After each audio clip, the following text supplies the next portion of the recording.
Last year, when my ex-wife decided to leave me after having an affair, I felt an odd sense of relief. To outsiders, our marriage may have seemed fine, but behind closed doors, it had been devoid of love for years. The constant mental and financial strain she placed on me had worn me down. She had a habit of draining large sums of money from our joint account, leaving me scrambling to cover our bills. Every time I confronted her, she turned the blame on me, accusing me of not earning enough money, no matter how hard I worked. It felt like nothing I did was ever enough for her. My attempts to plan dates, organize family activities, or spend meaningful time together were always met with disinterest or complaints. She preferred staying in bed and avoiding any form of connection. Eventually, I stopped trying, but that only seemed to lead to more accusations. She claimed I was keeping our children away from her, despite her complete lack of interest in being involved in their lives. Things worsened when she began spending nights away from home. At first, she'd claimed she was staying at a friend's house, someone I barely knew. But when I pressed her for more details, she'd become irritated, brushing off my concerns as if I had no right to ask. Eventually, it became clear she was seeing someone else. When she decided to file for divorce, I found myself torn between emotions. I feared what my future would look like without her, but I also couldn't deny the sense of relief that came with the prospect of ending our unhappy marriage. I knew the road ahead would be difficult, but I felt like there was a glimmer of hope. As the divorce process began, I made it a point to meticulously review every document her lawyer sent over. It was then I discovered how careless and sloppy the paperwork was.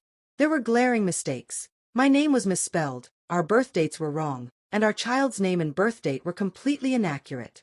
They even included properties we didn't own, pets we didn't have, and businesses that weren't ours. One of the drafts even had her lawyer's name misspelled, which I found laughable. Each time I spotted an error, I sent the documents back and signed, forcing her lawyer to correct them. It became a tedious process that stretched the divorce out for months, but in a strange way, it helped me gain some breathing room. Despite the ongoing delays, I felt some amusement in seeing how disorganized everything was.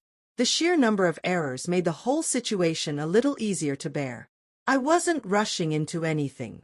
I needed time to prepare for what was next. During the legal proceedings, her lawyer attempted to argue that I should cover all the court and legal fees.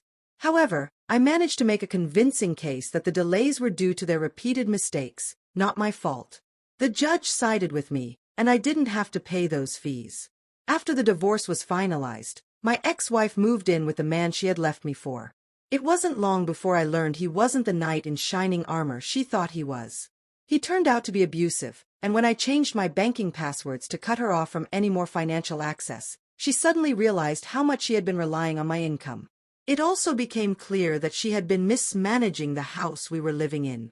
The property actually belonged to her uncle, and because she had been missing mortgage payments, the bank was threatening foreclosure. Her uncle came to me, asking for help. If I wanted to stay in the house, I would need to cover the $15,000 in back payments she owed. I didn't have that kind of cash on hand, so I suggested buying the house from him instead. To my surprise, he agreed, and I ended up purchasing the home. Now, it's mine. A year after the divorce, things have been looking up for me. I received a promotion at work, which came with a nice pay raise, and I'm still living in the house I bought. I've been making improvements when I can afford to, and though I haven't found a new partner, I've been meeting new people through online dating and enjoying my life as a single man. Looking back, I can't help but think that my ex-wife's decision to leave me ended up being a blessing in disguise. It's almost ironic that she left a stable life only to find herself in an abusive relationship. In the end, her actions nearly caused her uncle to lose his property, and in the process, I gained something valuable. As time passed, I focused on bettering myself. I started seeing a therapist who helped me shift my focus toward personal growth. I changed my diet and exercise routine, losing over 50 pounds, and got back into playing soccer, a passion I had neglected for years. I even started coaching my kids' soccer team, which brought me a sense of purpose. On top of that, I rediscovered my love for reading and set myself a goal to read a new book every week. All of these positive changes have paid off. At work, I got a raise and a promotion, which has made it easier for me to support myself and my child. But just as things were looking better, my ex-wife suddenly wanted to be part of our lives again. Her new relationship had turned violent, and she ended up in the hospital after a severe incident. My child had been with her at the time and had to call for an ambulance.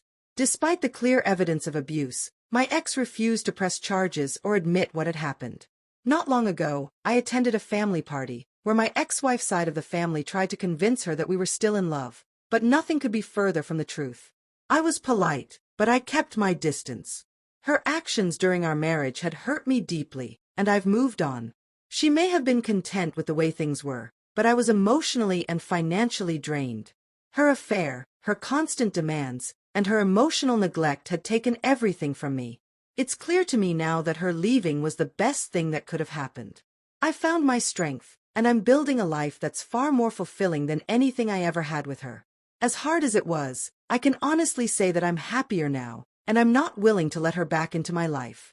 The grass may not always be greener on the other side, but I'm living proof that sometimes, what seems like the worst thing to happen can be the beginning of something much better. For years, I hadn't treated myself to new clothes or shoes because money was so tight, and I was constantly scraping by. Then, out of the blue, my ex-wife showed up at one of my son's soccer games. After the match, she approached me and asked if I was ready to move back in with her. I was completely caught off guard and, with genuine disbelief, I asked her why on earth I would even consider that. She started telling me this elaborate story about how we were still in love, how we had a child together, and how it would be better for our kid if we raised them under the same roof. I told her very clearly that I had no love left for her, nor did I trust her. I reminded her that she still owed me over $1,100 for fixing her car, a debt that had gone ignored for months. Her response: she promised to pay me back if we moved in together. At that moment, I couldn't contain myself. I burst out laughing so hard that I doubled over. The absurdity of it all was just too much. Seeing me laugh made her start crying, which, I'll admit, only made me laugh even harder. Perhaps it wasn't the kindest reaction, but after everything I had been through, her betrayal, her emotional and financial manipulation, it felt like the only natural response. Going back to her, the very person who had caused me so much pain, seemed like the worst decision I could ever make. I still had love for our child, who clearly had deep affection for his mother, but I would never do anything that would harm his relationship with her. I firmly believe that if there's any estrangement to happen, it would be her actions that cause it, not mine. What really took me by surprise was the way she proposed we move back in together. There was no apology for her past actions, no sign of regret for what she had put me through. Instead, she acted as if her mere suggestion was a grand offer, as if she was bringing something of value to the table. It showed me just how disconnected she was from the reality of what she had done and how it had affected both me and our child.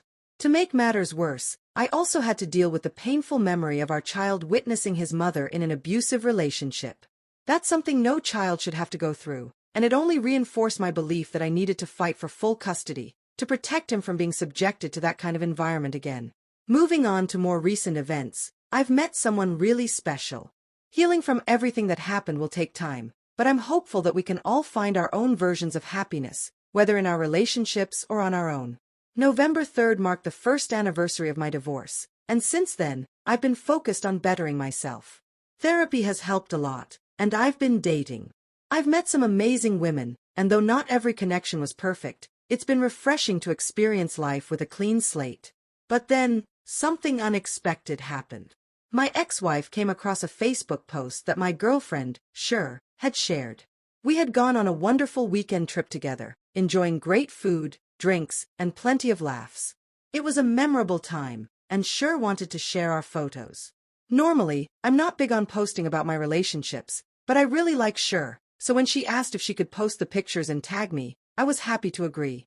I knew sharing those photos might stir up some drama, but I wasn't prepared for the extreme reaction I got from my ex-wife and her family. To put things into perspective, my ex-wife had been unfaithful for over a year before we officially separated, and she moved in with her boyfriend while our divorce was still in progress. Since then, she's continued to manipulate and abuse me emotionally and financially. But after those photos were posted, her behavior took an even darker turn. She twisted the narrative, accusing me of being unfaithful, claiming it was shameful of me to humiliate her by sharing pictures of me with another woman. She said I was selfish, insensitive, and a coward for not considering her feelings. She even claimed I had destroyed any chance of us getting back together, insisting that any love she had left for me was gone because of what she called my cheating ways. It was beyond ironic. As she screamed and berated me on the phone, I couldn't help but laugh. For 30 minutes, she ranted about how I had ruined our relationship and betrayed her, despite the fact that she had been the one who cheated, lied, and emotionally abused me throughout our marriage. When she questioned me about my fidelity, I made it clear that I had been completely faithful until our divorce was finalized. But she didn't stop there. She began interrogating me about my dating life post-divorce. I couldn't help but laugh even more and firmly told her that my personal life was none of her concern anymore. Just as I didn't meddle in her affairs, she had no right to intrude on mine. Despite my attempt to set a boundary, she bombarded me with a series of hurtful, offensive text messages, attacking me and my current girlfriend. She even threatened to send her direct messages filled with negativity about me, as if that would somehow affect my relationship with her. I told her she was welcome to try, but it wouldn't change anything. That's when she said she wanted to meet Cher in person, claiming that Cher must be a terrible person for supposedly breaking up a happy marriage. At that point, I really had to question her grip on reality.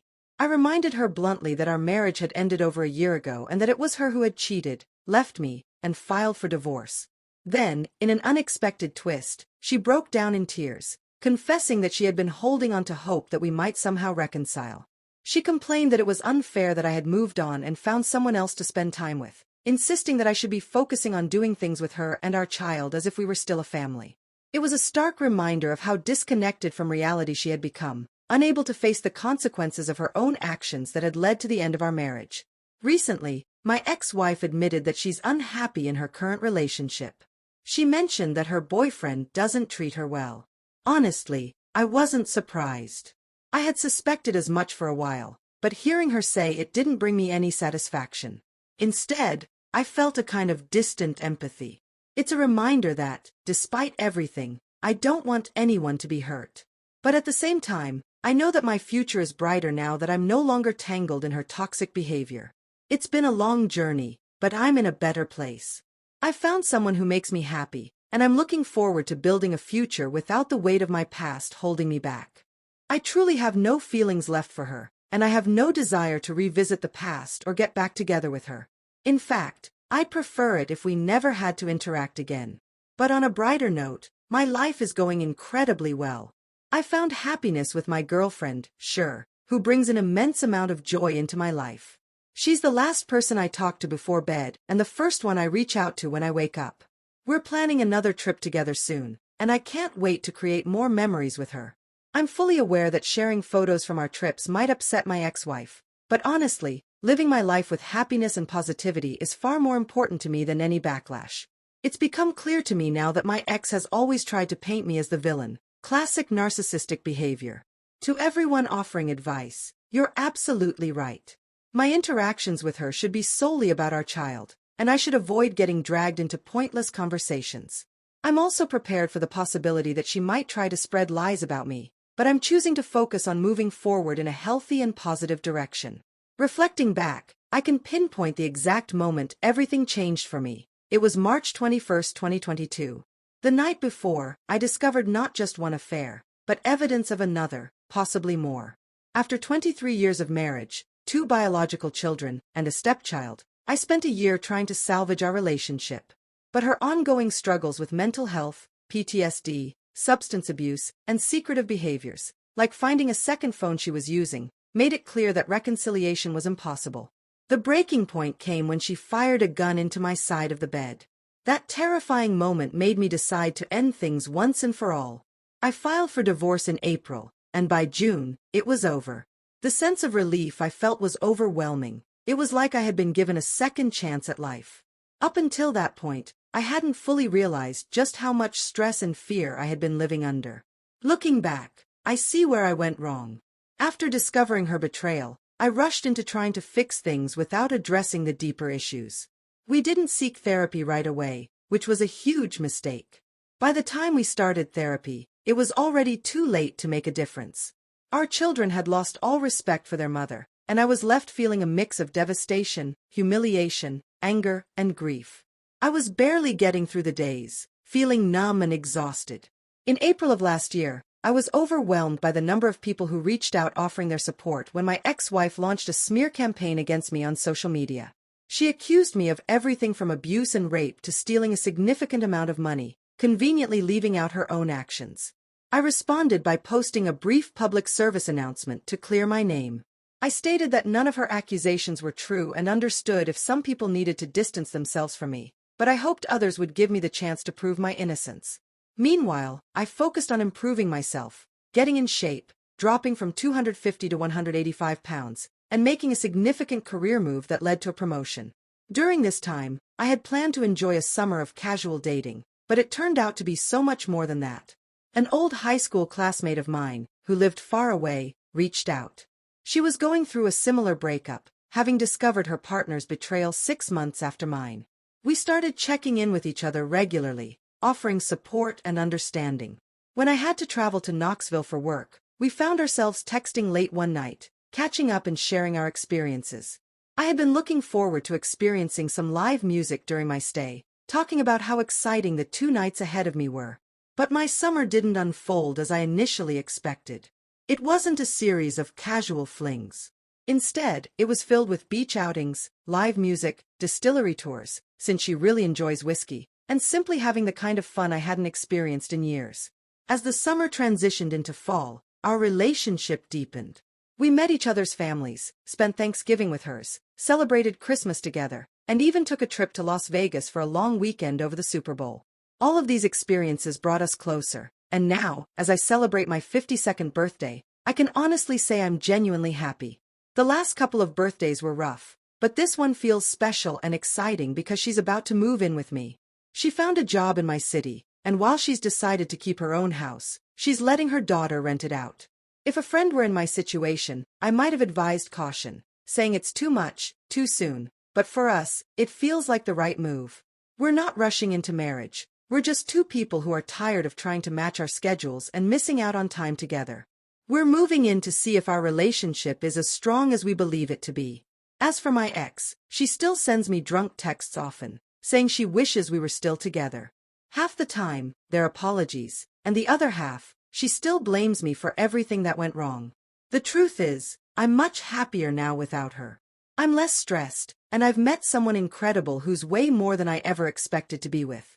She's amazing, and I sometimes worry it's too good to be true, but I know it's real. In a way, I feel like I've already gotten the best kind of revenge, by simply living my life well. My message to anyone going through a similar situation is this: even though what happened to you may feel devastating, it's possible to move past it and find happiness again. Sometimes, people don't realize the good thing they had until it's gone, but once you're on the other side, you might realize you're better off without them. Don't give up, no matter how tough things get. It's never too late to start fresh. Remember to put yourself first and trust in your ability to recover and thrive. Things really can improve. I managed to start anew at 50, proving it's possible at any age. I shared my story to inspire others, to show that no matter the struggles, it's never too late to find your own happiness. Thank you for reading, and I appreciate your support. Stay tuned for more updates. There's much more to come. And if you're under 18, I'd advise against listening to the next story. It's quite intense.